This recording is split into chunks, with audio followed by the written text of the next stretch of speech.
அன்பார்ந்த creativity YouTube channel பார்வையாளர்களுக்கு இந்த காணொளியில் உருளைக்கிழங்கு சிப்ஸு ஸ்பைரலாக எப்படி செய்வது என்பதை பார்ப்போம் வாருங்கள்.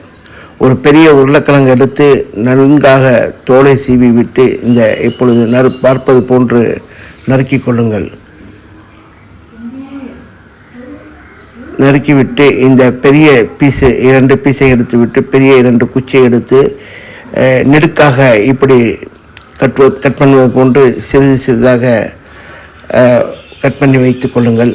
பிறகு இந்த உருளைக்கிழங்கை திருப்பி வைத்து மீண்டும் கிராஸ் கட்டிங்கை செய்து எடுத்து பார்த்தால் அது ரொம்ப ஸ்பைரலாக இந்த உருளைக்கிழங்கு தெரியும். அப்படியே அதை பாருங்கள் எப்படி தெரிகின்றது என்று.